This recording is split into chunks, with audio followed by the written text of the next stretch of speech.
Okay, so yeah, thank you for the nice introduction and thank you for inviting me. So in this talk, I'm going to talk about benign overfitting in two-layer convolutional neural networks. So this is based on a joint work with my former postdoc Yuan Chao, who is now an assistant professor at the University of Hong Kong, and my Ph.D. student Zixiang Chen, and my amazing collaborator Misha Belkin at the UCSD. So during the talk, if you have any questions, feel free to interrupt me. You don't have to wait until the end of the talk if you have any questions. So deep learning has achieved a lot of success in different application domains, including computer vision, natural language processing, robotics, and so on. If you look at the process of deep learning, usually it boils down to a nonconvex optimization problem where you have some object function denoted by f, and the optimization parameter in this optimization problem is theta.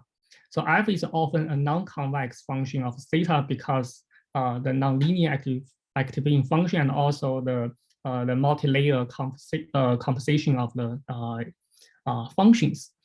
And this f of theta contains a very big neural network in many applications. If you look at the neural networks people are using in the past decade, so starting from for example, Inception version 1, which is a neural network invented by Google, it contains 5 million parameters, a lot of parameters. You may think it's already a big network. Actually, it's not that big, because later there are a lot more bigger networks. For example, ResNet 50, which contains 23 million parameters. If you look at ResNet 152, which is a ResNet that has 152 layers, it contains 60 million parameters. And for BERT or transformer, both of them have 100 or several hundred million parameters. And in a very famous GPT-3 model, it contains 170 billion parameters. So the size of the neural network has been increased a lot in the past decade. And this is actually one of the driving force behind the success of deep learning.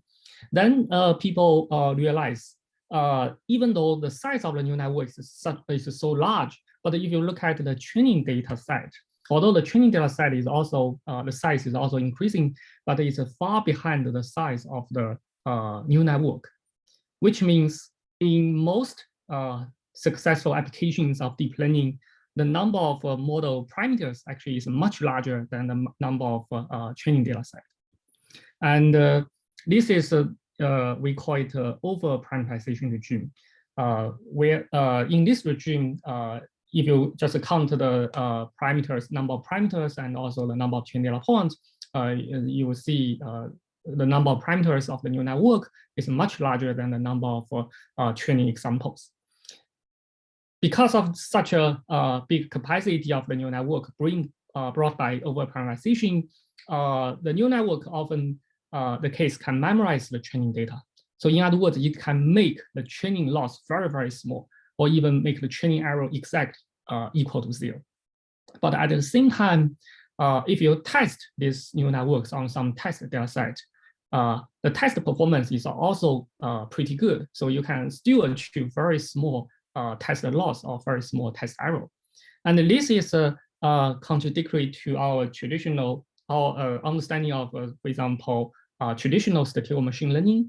There is a bias and variance trade-off. So if you increase the model size to a certain extent, such that you can entirely overfit the training data, then usually there's a so-called overfitting happening. And if you memorize or if you overfit the training data, often the case you will achieve a big test error on the test data set. And that's why people want to do, for example, regularization or model selection to control the complexity of model to avoid overfitting. But this is not the case in deep learning. If you, for example, look at this experiment, we train a ResNet 18 neural network on CIVA 10 image data set. And we can gradually increase the width of the neural network such that the training error on the CEVA-10 data set will be minimized to 0. And if you further increase the width of the neural network, the training error will stay at 0, but the test error can further decrease. So in other words, even though the neural network overfit the training data, it can still generalize pretty well onto the test data set. And this phenomenon in one of the seminal papers by Peter Bartlett and co-authors, they call it benign overfitting. And I just borrowed this name from their paper. And a natural question is why this benign overfitting can happen in deep learning, because this is something not consistent with our traditional understanding, which we learned from statistical machine learning class. Screen still not showing. Okay, yeah, so can you see my screen?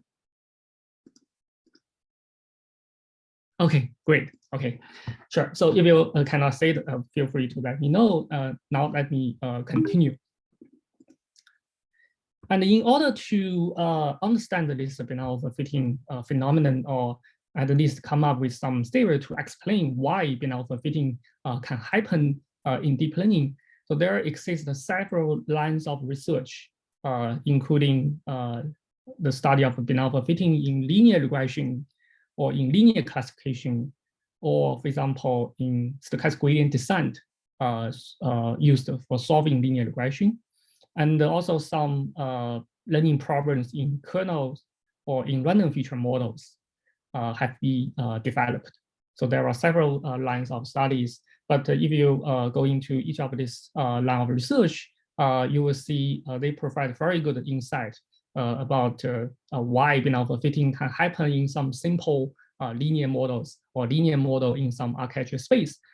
However, none of this result can explain why benign overfitting can happen in nonlinear neural networks. And this is the key motivation why we decided to study this problem, in particular, benign overfitting in two-layer convolutional neural networks. And the motivation of our work is not only by the, for example, the benign overfitting phenomenon we observe in practice, but also by the very, for example, popular use of convolutional neural networks. So for these days, for image classification, convolutional neural networks is probably one of the dominating approach in deep learning, which hold the state of the art performance on many different benchmark data sets. So let me give you a very quick intro to this how convolutional neural network works, just in case you haven't used it before. So in convolutional neural networks, we are using convolutional filters to extract information from different patches or from different locations of an image. So suppose you have a 32 pixel by 32 pixel colored image. Let's say RGB images. So there are 3 channels, RGB. Okay, and then given a filter of certain size, you are gonna move the location of the filter across this image, and at each location, this filter will cover a certain patch of the image, and then you will just extract that patch of the image and do inner product, do this element-wise multiplication, and then you will get a scalar. Okay, and since you can move the filter across the images, so you'll get a lot of scalar output. And this scalars, we call it a pre-activation input. And after you get this pre-activation features, then you can apply some nonlinear activation function onto this pre-activation input to get a post-activation values. And you not only have one filter, you can have multiple filters. So for each of the filter, you can do this convolution operation to get certain internal features. And that's the basic mechanism of convolutional neural networks. And motivated by using CNN for image classification, we are going to study the following data models. So we first sample a class label from a random marker distribution. And then we are going to generate several data patches. Some of the data patches correspond to the signal in the image. For instance, if you are doing image classification, suppose you have an image of a cat, and not the entire image is a cat, only, for example, certain part of the image is a cat. The other patch of the image could be some background, such as grass or some, for example, some street thing. So in this case, not every single patch in the image is a signal. So only some of the patches are signal. So for those signal patch, we assume the value of the signal patch is the label y times some mu, where mu is the feature vector or signal vector. And for the other patches, we call it noise patch, which is denoted by Kasai. So this Kasai is sampled from some random distributions, which is uncorrelated with the label. Okay, so you can see that the signal patch is correlated with the label y, and the noise patch is uncorrelated with the label y. So more formally, we define the following data model, where we generate some image-like data using the following data generation process. We first generate label y, which is a binary label, and then we generate image which contains two patches, x1 and x2. So here, for simplicity, we only assume there are two patches in the image, but we can extend this model from two patches to multiple patches without any technical difficulty or technical barrier. And for simplicity, suppose there are only two patches, and one of the patch is the signal patch, which is defined as y times mu, and the other patch is Kasai or Kasai, which is sampled from some zero mean multivariate normal distribution. And if you take a closer look at the covariance matrix of this Gaussian random vector, we let this covariance matrix to be identity minus this mu mu transpose divided by the norm square of mu. So in other words, we restrict the noise to be in the subspace complementary to the feature vector. And this just this is used to simplify the analysis. So in other words, we assume the feature or the signal and the noise, they are orthogonal to each other. And this can simplify the analysis a little bit.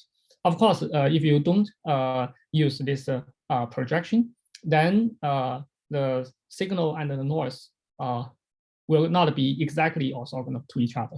But you can still that as long as the dimension D is sufficiently large, then with high probability, the signal and the noise can still be, for example, nearly orthogonal. But that will bring some extra effort in the analysis. So here, for simplicity, let's just assume the signal and the noise, they are orthogonal by defining the covariance matrix of the Gaussian distribution in this way. And here D is the dimension of each patch because there are two patches. So the total dimension of X is 2 times D. And this sigma P square is the variance of the noise. And we will define a quantity called a signal noise ratio, which is the norm of mu, the norm of the signal vector divided by sigma P times the square of D. So roughly speaking, the numerator is the norm of the signal, and the denominator is the norm of the noise. So this is why we call it the signal noise ratio, because it's essentially the ratio between the signal strength and the noise strength. And this quantity is pretty important because later when I'm going to show you some phase transition result, this signal noise ratio will serve as a critical threshold, critical value in some threshold, which can separate the transition between, for example, benign overfitting and harmful overfitting. And besides, let me introduce the two-layer convolutional neural network. We consider the following two-layer convolutional neural networks. So the network output is the difference between two subnetworks, f+1 and f-1. So f+1, this subnetwork, will map the input x to the score for the positive class. And f-1, this subnetwork will map the input x to the score for the negative class. And we just take a difference. And if this difference, for example, is greater than 0, then we will predict the label of x to be +1. If this difference is negative, then we will predict the label of x to be -1. Okay. And for each of these two subnetwork, it is a two-layer convolutional neural network, which is defined as the average of the sum of these two terms. So let's just consider each WJR. Okay, so the subscript J denotes whether this filter WJR is from the positive subnetwork or from the negative subnetwork, and the subscript R is the index of the filter. And for each subnetwork, there are M filters. So in other words, when you do convolution, you will do convolution for each of these M filters. And given a particular filter WJR, when you do convolution, you basically do the inner product between WJR and X1. This is the first patch of the image. And then you do convolution with X2, which is the second patch of the image. So you may notice that here we don't consider non-overlapped convolution. We don't consider overlapped convolution. We just do non-overlapped convolution. And this again just is for the purpose to simplify the analysis. Okay, and because there are M different filters, so we will do M different convolutions, and then we add them together, divide by M. Okay, and this M, we call it the width, or you can just understand it as a number of filters. Okay, and this sigma is the activation function. And in our analysis, we assume sigma is the RARU activating function to the power of Q. So what is RARU? RARU is given an input T. If T is greater than 0, then it will output T. If T is less than 0, then it will output 0. And we just take the Q power of the RARU to get this RARU to the power of Q activation. And we require Q to be at least equal to 2. And this is due to some technical reasons. In our current analysis, we need this Q greater than or equal to 2. So in other words, we cannot deal with RARU, but we can deal with this squared RARU, which is like smoothed version of RARU. And in practice of deep learning, people using the global average pooling, which is essentially just do convolution for each filters, and then you just average the output of the convolutions. Okay. Next, I'm going to define the loss function. So after we define this F sub W, which is the two-layer convolutional neural networks, then we can define the training loss of the convolutional neural network training. Okay, so here this little l is the logistic loss, and the training loss is defined in this way. So if this F sub W of xi is, for example, linear function, then this training loss will immediately reduce to the training loss of linear logistic regression. But here, this F sub W actually is a new network. It's a nonlinear classifier. And therefore, this training loss actually is the training loss of training this two-layer convolutional neural networks. And in our later analysis, we are also concerning about the population loss. So instead of taking the average of the loss over each training data point in the training data set, we will take the expectation of the loss with respect to some joint underlying joint distribution over x and y. So here, this training loss actually is an unbiased estimate of this population loss for any fixed W. And N is the training sample size. Okay. And after we define the training loss, we will do optimization. And in deep learning practice, people often do random initialization. So we'll randomly initialize each weight in the filter by some zero mean normal distribution, where the variance of the normal distribution equal to sigma zero square. And after we do random initialization, we do gradient descent. So starting from W0, we will calculate the gradient of the training loss evaluated at W0. We do one-step gradient descent, we get W1, and then we take the gradient of the training loss at W1, we do one-step gradient descent, we get W2. So this process can be repeated for many iterations.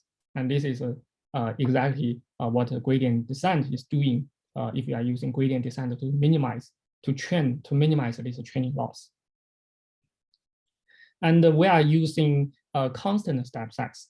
So here, eta is the learning rate, or in optimization, we call it the step size of gradient descent.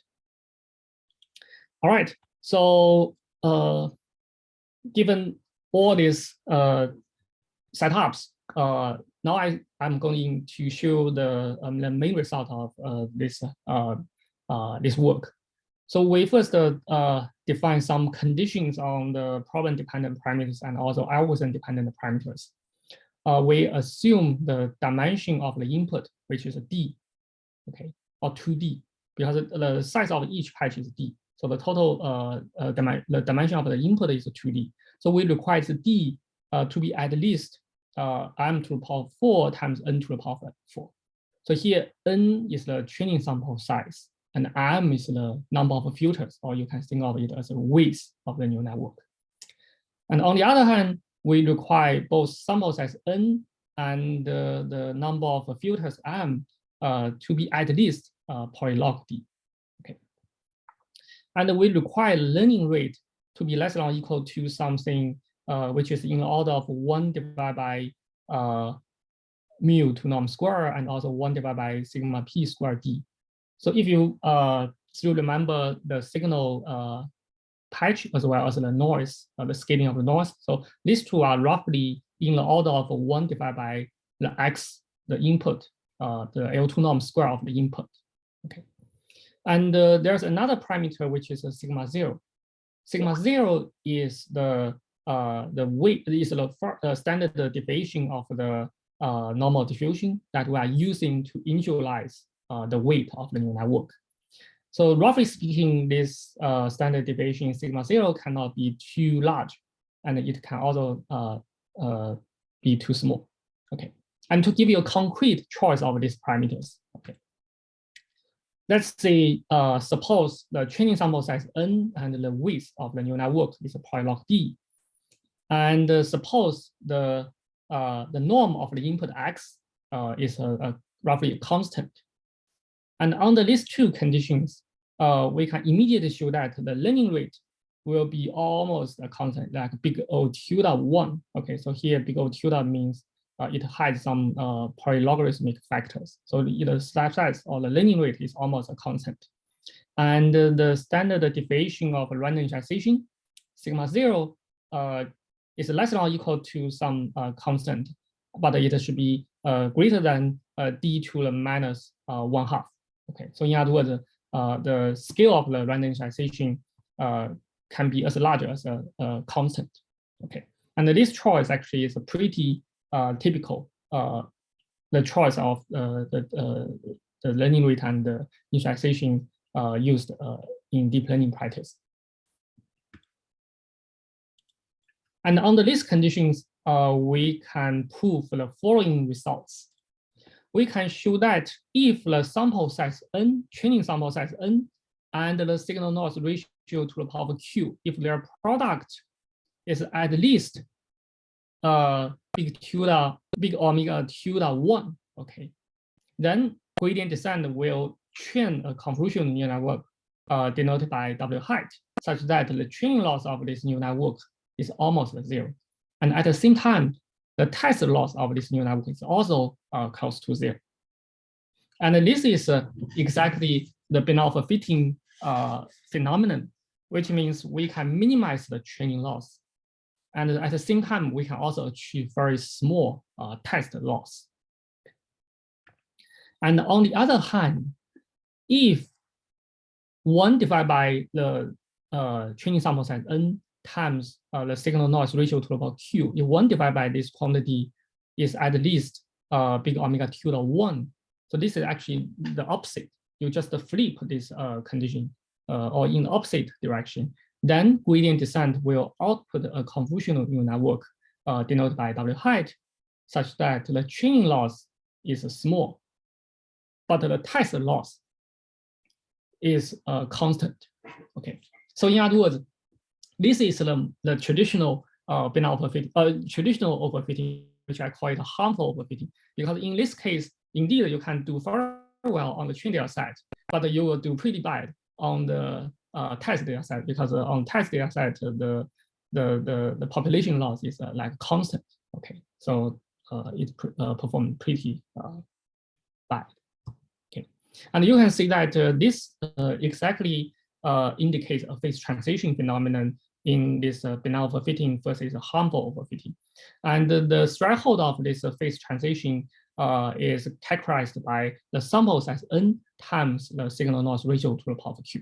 Okay, and to give you a more concrete picture about this phase transition, so let's draw this picture.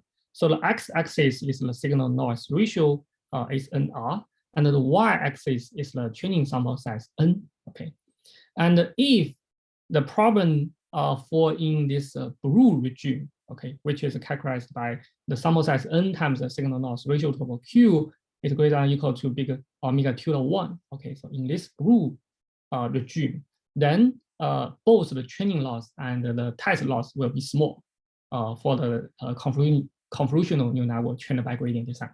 Okay, and on the other hand, if the problem fall in this yellow regime, which is the opposite of this condition, then harmful overfitting will happen, which means the training loss will be small, but the test loss will be big.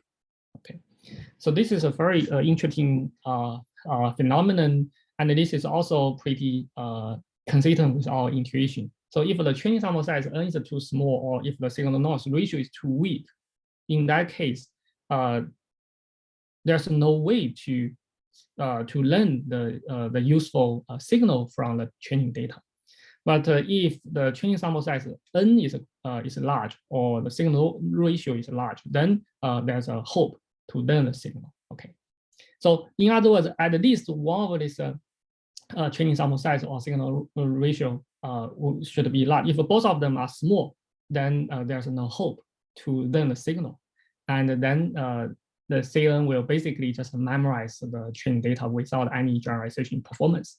Okay, so only if the sample size n and also the signal noise ratio, they together, their products are large enough, then the CNN will learn the signal. And because of learning of the signal, the CNN will have some generalization power to generalize to the unseen test data set. Okay, great. So what is this parameter q? So remember, in this analysis, I consider Raru to the power q. So this q parameter actually is the hyperparameter of the activation function. And I also mentioned that this q need to be greater than or equal to 2. So for Raru square activation function, you can choose this q to be 2. So in that case, this condition boils down to the sample size n times the square of the signal noise ratio need to be greater than or equal to this big omega q to 1. Okay, great. So this is something which I consider as a main result. And in the rest of this talk, I'm going to show you how to prove this result. So the remaining of this talk will be a little bit technical, but feel free to interrupt me if you have any questions. And also, I will not go into the very details of the proof. I will only give you some high-level overview of the proof technique, and also show the proof roadmap. And after you get the basic idea of this proof, then the remaining thing is just to fill in more details to make every single proof step more rigorous. Okay. So the proof actually is highly related to gradient descent. However, existing analysis of gradient descent that appears in the optimization community or machine learning community is not sufficient to analyze this benign overfitting phenomenon.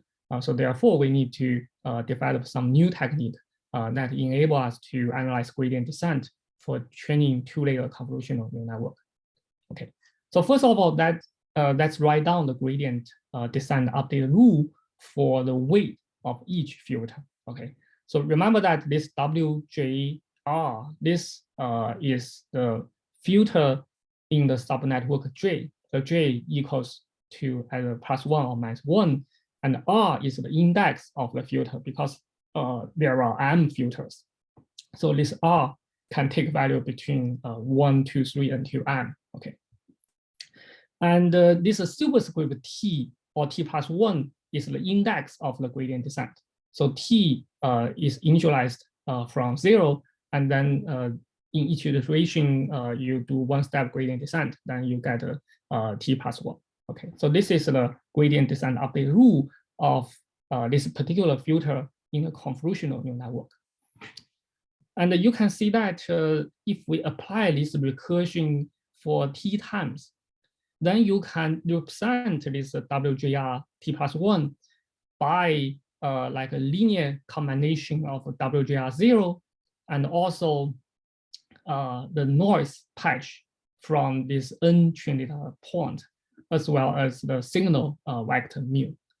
Okay, so this is an observation that we made when we write down this gradient descent update rule. So in other words, this WJRT lies in the span of the initialization of WJR and the signal vector, as well as the noise patches. And remember that there are n noise patches because there are n trained point, and each trained point has one noise patch.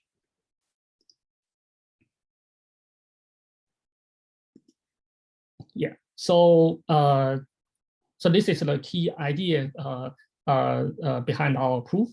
And given this observation, we propose to decompose this weight of the filter WJRT to be, for example, weighted sum of WJR0, which is initialization, and some quotient gamma JRT times the normalized version of mu, and also this rho JRIT, another quotient, times the corresponding signal noise patch xi. Okay, and we call this decomposition as a signal noise decomposition because there is a component corresponding to the signal vector mu, and there is also a sum of terms which correspond to the noise patch of the trained data. And we call this gamma as the signal quotient and this rho as the noise quotient. And the signal part actually characterizes the learning behavior of the this gradient descent update gradient descent process.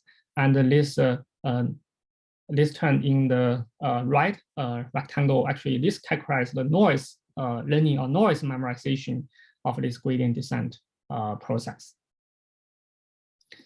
Okay, so and another thing is this is actually decomposition is unique. Okay, this decomposition is unique. We can prove that this decomposition is unique. And for this signal quotient gamma, actually it can be proved that it is always non-negative. But for this noise quotient rho, we can show that it can be positive or it can be negative. Then we are going to decompose this signal part, this noise part, to be two parts, the positive part and the negative part. which is similar to the idea of if you have a function, you can always decompose the function to be the positive part of function and negative part of function. Okay, so here we decompose this rho to be rho bar and rho lower bar. Okay, so if rho is greater than or equal to 0, then rho bar equal to rho and rho lower bar equal to 0. And if rho itself is a negative, then this rho lower bar will equal to rho and the rho upper bar will equal to 0. Okay, so and this decomposition is also unique. So we just do one more decomposition to decompose this rho to be rho bar and rho lower bar. And this is also for the purpose of the later analysis, because the behavior of rho bar and rho lower bar actually are slightly different during the gradient descent optimization. Now, given this decomposition, if we, for example, multiply mu on both sides of this formula, then we can immediately write down the update rule for gamma for the signal coefficient. Or if we, for example, multiply cos I on both sides of this formula, then we can write down the corresponding update rule for rho bar JRI or rho lower bar JRI. Okay, so in other words, we can get these three sequences: the signal sequence coefficient, the sequence of the signal coefficient, and the sequence of the noise coefficient, rho bar or rho lower bar. And all of them actually are started from 0. And this can be inferred from this decomposition, because if t equal to 0, then the left-hand side will equal to the first term on the right-hand side. So the remaining term should equal to 0, which means this gamma, rho bar, rho lower bar, all of them need to be 0 when t equal to 0. Okay. And there are some monotonic property we can prove for these three sequences. The gamma sequence, we show that it is always non-decreasing, and the rho bar is also always non-decreasing, and rho lower bar is always non-increasing.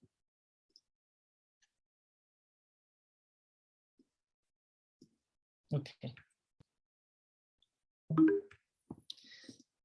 Okay.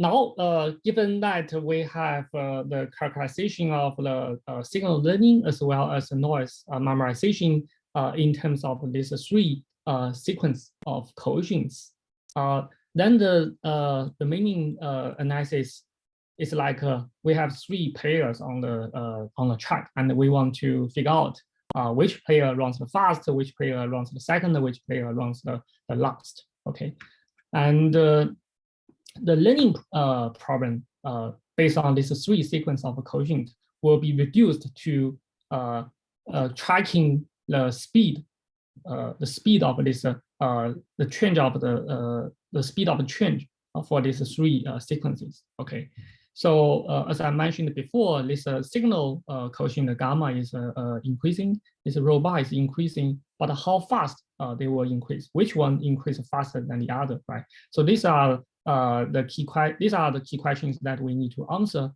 in order to figure out during the gradient descent whether signal learning is the dominating effect or noise memorization is the dominating effect. And depending on which one is a dominating effect, then we will prove benign overfitting or we will prove harmful overfitting. And another important property is we call it bounded trajectory property. So in other words, these three players running on the track, they cannot run actually far away from the station within a certain amount of time. Of course, if you keep doing gradient descent, so all of them can run very far away from the station. But we can show that there exists some T star, which is a sufficiently large T. And we think for this gradient descent between 0 and T star, each of these coefficients will be bounded by something which is in the logarithmic order, will be bounded 4 times log T star. So remember that this gamma is the signal coefficient and rho is the noise coefficient. And we basically show that for sufficiently large T star, there exists a sufficiently large T star within between 0 and T star. the quotient cannot be arbitrarily large. Actually, their absolute value will be bounded by 4 times log t star. Okay. And now let me show the proof roadmap. Okay, so previous several slides basically tells you some property. One is the monotonic property for the 3 sequence of quotient. The other is the boundedness property, bounded trajectory property for those 3 sequence of quotient. Given these 2 properties, we can lay out the proof roadmap. So the proof consists of 2 stages. The first stage, the loss derivative actually will not be very small. So you can imagine that at the beginning, the output of the neural network actually is small. And in that case, the logistic loss will be large. And the loss derivative will also be large. Okay. And in this stage, we mainly track the change of those 3 sequences before the loss function significantly decreases. Okay. And in the second stage, the loss derivative will become small, and also the loss will become small. So in the second stage, we'll show that the training loss can convert to some arbitrary small level denoted by epsilon. Okay. And intuitively speaking, from the initialization to the end of stage 1, we will show that if the neural network learn the signal, or if the neural network learn the noise. Okay. And then in the second stage, based on what signal or noise the neural network learned, then it will increase the weight to minimize the logistic loss, to minimize the training loss. Okay. Now, let's first look at the stage 1, which is signal learning versus noise memorization. Okay, so this is the update rule I just showed before, and you can plug in those gradient descent update rule to write to spell out the detailed formula for the signal quotient as well as for the noise quotient. And one thing you know is the loss derivative actually is a constant level, because at the initialization, the neural network output is small, so the logistic loss, the input is small, so the loss itself is large, and its derivative also large. And if you look at this term looks very complicated, but remember that if yi equal to j, okay, only rho bar is positive, but the rho lower bar is 0. So this 2 summations actually is dominated by rho bar at a particular data point I. Okay, even though there are 2 summations, because a lot of summations, when I does not equal to I prime, actually this inner product is in the order of 1 divided by square root b. Actually, is a non-dominating. So the only dominating term actually is rho bar t when I prime equal to I. And similarly, when I equal to minus I, when yi equal to minus j, then the dominating term is actually the rho lower bar when I prime equal to I. Okay, so this is another simplification that we can rigorously prove. Okay, although here I just tell you some high level idea, but everything I'm talking about can be rigorously proved. And based on this, we can show that at the end of stage 1, the signal quotient, there exists some big T1. This big T1 actually is smaller than T star. Okay, it's still in the middle of the running track. It's not the end of, it's not a terminal point. Actually, it's still some point in the middle, such that the signal quotient will be greater than or equal to 1. At the same time, the noise quotient, its absolute value will be in this order: sigma 0, sigma p times square root of d. And due to the choice of sigma 0 and sigma p, actually, we can show that this big O term actually is a small 1, because this is in the order of 1 divided by m squared times n, where n is the training sample size and m is the width of the neural network. So, briefly, so generally speaking, there exists some T1, which is the end of stage 1. that the signal coefficient is greater than 1, but the noise coefficient is still a big O1, is still much less than 1. And because of that, this will drive gradient descent actually into this benign overfitting regime, because in order to achieve benign overfitting, we need the gradient descent to then the signal rather than the noise, which is exactly the case we proved using this more detailed analysis. Okay. And then we are going to the analysis of stage 2.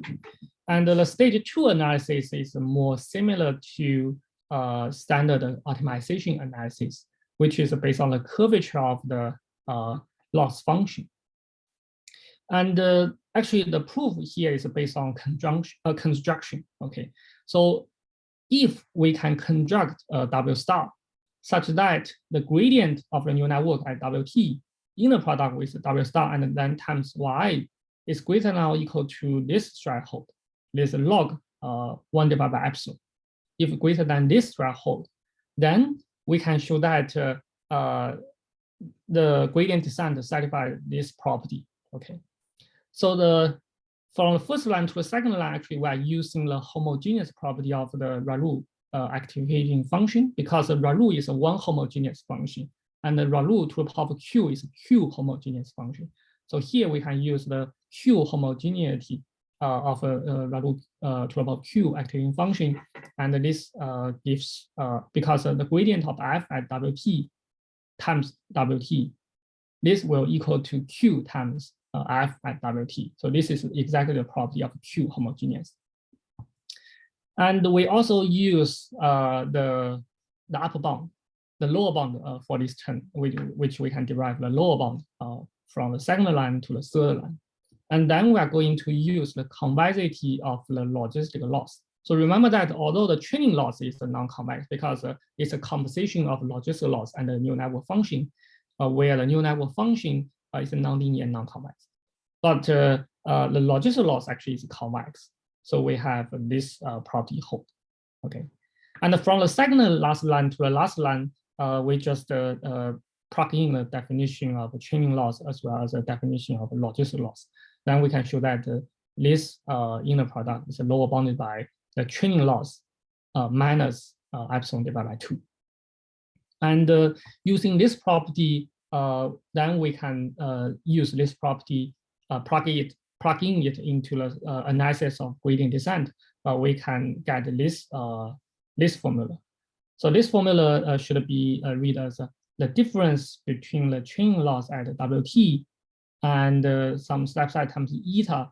This can be upper bounded by the difference between the distance from WT to W star and the distance from WT plus 1 to W star. And given this inequality, you can figure out that you probably want to do telescope sum, and after you do telescope sum, you will be able to bound the training loss. Okay. Then the remaining question is, if we can find such a W star such that it satisfies this inequality. And fortunately, we can construct such a W star. And the W star can be constructed in the following way, where the W star can be written as the summation of W0, which is the weight matrix at initialization, plus some quotient times mu. Okay, so in other words, if we construct W star as the combination of initialization and something proportional to the signal vector, then we can show that this constructed W star will satisfy this inequality. And once this inequality is satisfied, then we can show that the training loss will be minimized by gradient descent. Okay, so that's the key idea. And this is the result we proved for training loss. So you can see that the training loss can be upbounded by these two terms. And as long as this little t is sufficiently large, then the right-hand side can be upbounded by epsilon. Okay, so this is how we prove that the training loss is small. And similarly, we can prove the test loss is small. But here we need some more slightly different argument, because the test loss is the expectation of the training loss. So we can define an event. So this event basically says you can find a pair of training data point xi, y, and then you can show that for any training data point, for any test data point x and y, the difference between these two quantities. So each of these quantities can be filled as the margin for this particular data pair. Okay, so the difference between these two quantities can be upbounded by some small one constant. And under this event, we can show that the test loss can be bounded by two terms. So we just use this indicator function. If this event happens, then we can bound the test loss in this way.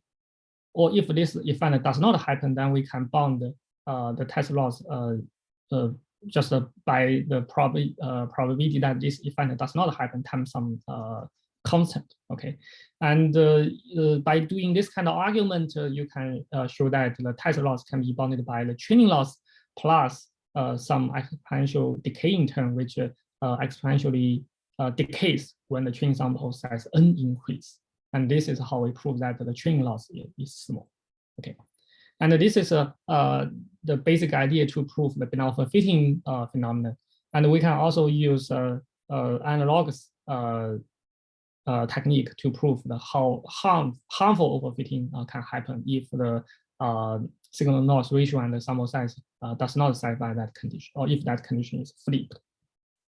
Okay, so to give you a comparison with the well-known neural tangent kernel analysis, because neural tangent kernel has been widely studied in deep learning, widely used to analyze training of neural networks.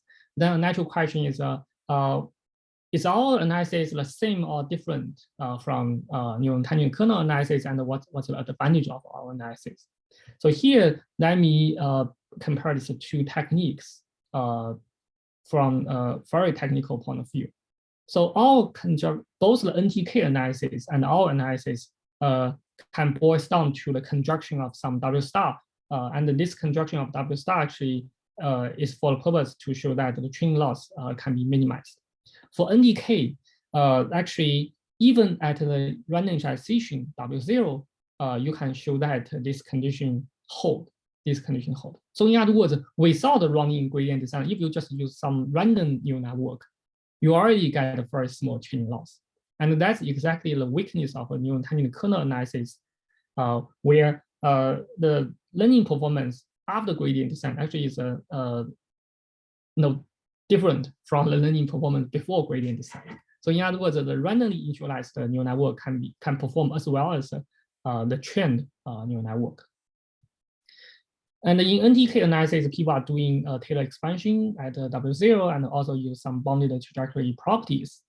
And if you look at the distance in NTK analysis, the gradient descent after T iterations, the distance between WT and W0 is a constant, like actually it's very small.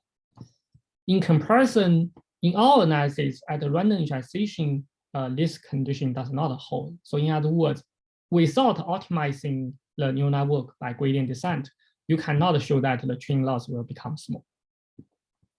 And we are using a different property called monotonicity property instead of doing Taylor expansion at W0 at the initialization. And finally, if you calculate the distance between WT and W0 in our analysis, this distance actually is a polynomial of the width of the neural network, which is much larger than this constant length. So in other words, in our analysis, the gradient descent can travel far away from the initialization. And this makes our analysis far beyond the NTK regime. And it is different from NTK analysis. And it is exactly a reason why NTK cannot explain the advantage of, for example, deep learning versus some kernel method. But our analysis can show that the neural network can learn the representation or learn the signal such that it can generalize well to the test data set. Okay, so now I'm gonna wrap up this talk. In this slide, I first show that there are some conditions under which the convolutional neural network can learn signal or memorize noise. And there's a very interesting phase of transition phenomenon in our result. So it depends on the training sample size and the signal noise ratio. If certain condition is satisfied, then there's a benign overfitting otherwise, there's a harmful overfitting. So there's such a phase transition. And finally, I also show some the key proof technique, which we call it signal noise decomposition. And this proof technique is mainly introduced to deal with the nonlinear, non-convex property of deep learning optimization. And in the future, there are several possible directions of open or partially open problems that you can take a closer look. So one question is how to deal with multiple patches. Currently, there are only 2 patches, X1, X2, in our data model. And then the second question is how to deal with overlapped filters. So currently, when we do convolution, we do this non-overlapped convolution. But if you do overlapped convolution, then analysis will be more involved. And how to deal with the Raoult activation function when this degree Q equal to 1. This is also a very interesting and a very important question because in practice, people are using Raoult activation function in most applications. So it's important to understand if this benign overfitting can still happen if we are using Raoult activation function. And the next question is how to deal with stochastic gradient descent or stochastic gradient descent with a momentum or eigen or some other optimizers. Because current analysis is for gradient descent. There's no stochasticness in the gradient calculation. What if we are using stochastic gradient? Will the analysis be still be extendable to these different optimizers? And finally, how to extend our analysis to multiple layer neural networks. The current setting is a 2-layer convolutional neural networks. Can we do 3-layer or can we do multiple layers? And I believe this question is the most challenging question because so far I have no idea how to do that. Okay, so with that, I want to stop here and thank you for listening. I'm happy to take more questions.